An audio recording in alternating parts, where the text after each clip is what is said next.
Welcome to जी के fax current में। स्वागत है एक बार फिर से आप सबके अपने यूट्यूब चैनल जी के फैक्स करंट में। जानेंगे वीडियो के अंदर, यानी कि आज का जो 2 बजे वाला टॉपिक है वो है BBIN मोटर वाहन समझौता क्या है आखिर में। तो क्या है ये BBIN मोटर वाहन समझौता? देखिए, ये जो है ना 2015 का किस्सा है, ठीक है। लेकिन अभी इसको दोबारा इस समझौते पर जो है बात करी गई है, ठीक है।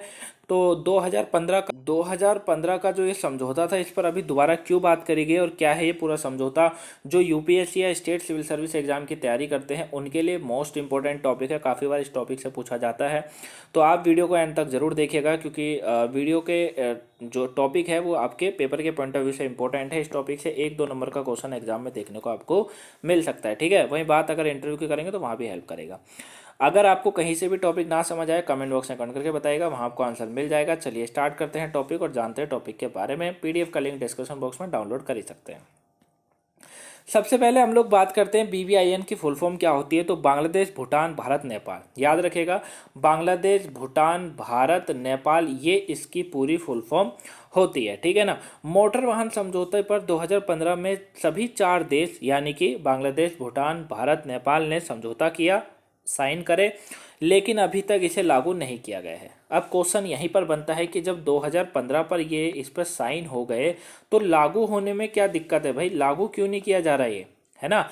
तो क्या कारण है, समझते हैं उसको भी। तो याद रखेगा कि BBIN मोटर वाहन समझौता जो है वो बांग्लादेश, भूटान, भारत, नेपाल के बीच में हुआ था 2015 पर, लेकिन लागू नहीं हुआ है। अब बात हम लोग करते हैं इसका, थोड़ा सा डीप करके जानते हैं। तो BBIN मोटर वाहन समझौता पर जो है जून 2015 में थिम्पू यानी कि भूटान में एक परिवहन मंत्रियों की बैठक में इस पर जो है साइन किए गए थे। लेकिन इन चारों देशों को, मतलब चारों देशों को जो है कार्गो और यात्रियों को परिवहन के लिए एक दूसरे के देश में अपने वाहनों को चलाने की अनुमति देगा। यानी कि ये जो समझौता था, ये समझौता ये था जो 2015 में हुआ था कि चारों देशों के जो भी ट्रक होंगे या फिर कह लीजिए जो भी वाहन होंगे, जहाज होंगे, विमान होंगे, उनको अनुमति मिल जाएगी चारों देशों में अपना सामान लाना छोड़ने की, लाना ले जाने की, ठीक है। और यात्रियों के परिवहनों के लिए भी एक दूसरे के देशों में अपने वाहनों को चलाने की अनुमति ये जो है समझौता देगा। ये 2015 में कहा गया था, ठीक है।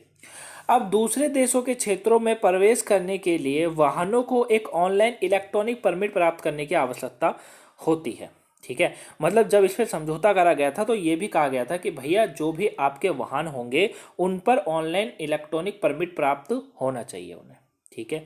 अब ये इलेक्ट्रॉनिक ऑनलाइन परमिट प्राप्त ये किस तरीके से काम करेगा, समझते हैं, ठीक है। तो याद रखिएगा, कार्गो का मतलब होता है, आप लोग समझ रहे हो, कार्गो सर ने बोल दिया ऐसी। तो कार्गो का मतलब होता है जहाज, विमान, ट्रेन हो गई, वैन हो गए, ट्रक हो गए, इनके द्वारा जो माल या उत्पाद को परिवहन करना उसको कहते हैं कार्गो, ठीक है।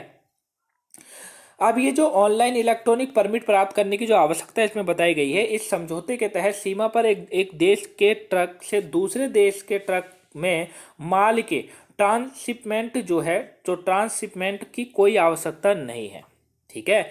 यानी कि ये जब समझौता अगर मान लीजिए इसको अभी लागू कर दिया जाए अगले महीने या उससे अगले महीने कभी भी, तो इसमें क्या होगा कि एक देश के ट्रक से दूसरे देश के ट्रक में माल के ट्रांसशिपमेंट की आवश्यकता नहीं होती है फिर।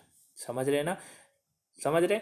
वही मालवाहक वाहनों को इलेक्ट्रॉनिक सील लगेगी। माल माल जो मालवाहक होगा उसके उस पर जो है वाहनों पर जो है इलेक्ट्रॉनिक सील लगेगी, ताकि उन्हें ट्रैक किया जा सके।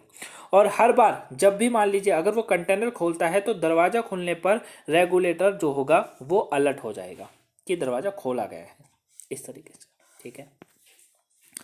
अब इसमें आगे कहा जा रहा है कि कार्गो वाहनों में जीपीएस ट्रैकिंग डिवाइस के साथ इलेक्ट्रॉनिक सील लगी होती है, इसीलिए सीमा पर सीमा शुल्क निकासी की आवश्यकता नहीं होती है।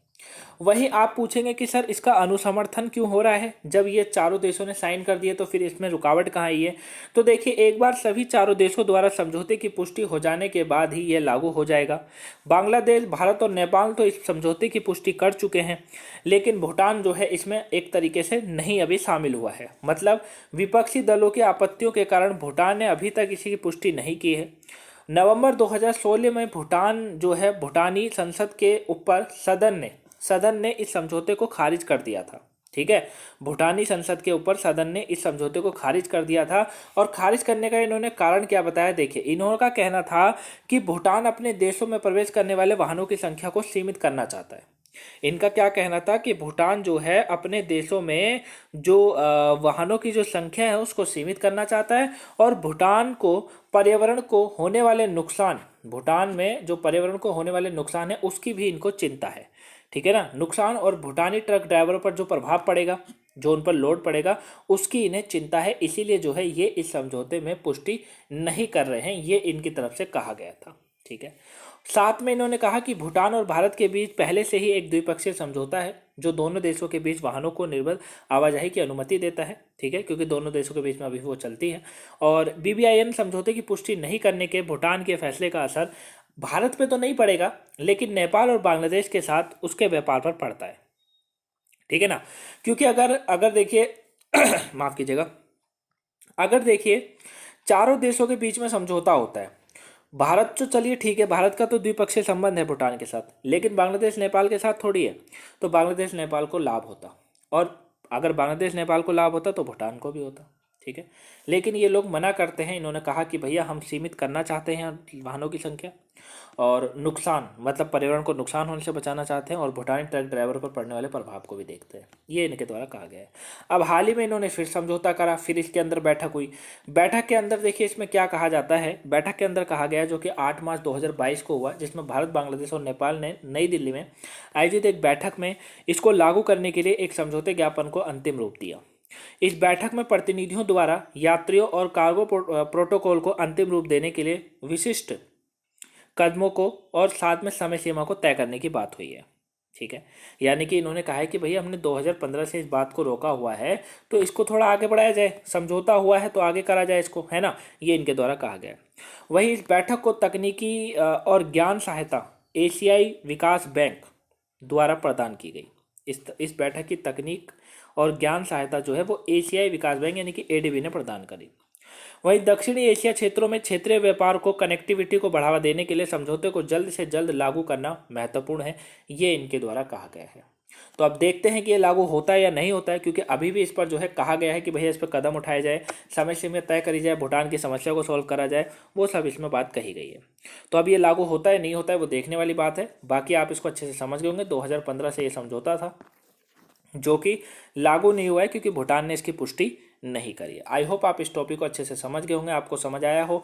तो आपको बस एक काम करना है कि वीडियो को लाइक कर देना है, चैनल पर नए हैं तो सब्सक्राइब कर लीजिएगा, अगर आप न्यू स्टूडेंट आए हैं, पहली बार आए हैं चैनल में, सब्सक्राइब कर लीजिए, वीडियो को शेयर करिएगा इस, ताकि और भी लोगों पर वीडियो पहुँच सके और वो आज के करंट के टॉपिक को जान सके, ठीक है। अगर आपने कोई सी भी आज की वीडियो नहीं देखी हो, जैसे कि मान लीजिए सुबह के 5 बजे वाली करंट, 8 बजे वाली वोकैब, या फिर 2 बजे वाला आज का ये टॉपिक, ठीक, अगर नहीं देखा तो देख लीजिएगा, आपके पेपर के पॉइंट ऑफ व्यू से इंपॉर्टेंट है। मिलेंगे नेक्स्ट वीडियो में, तब तक के लिए thank you for watching guys, have a nice day, thanks for watching.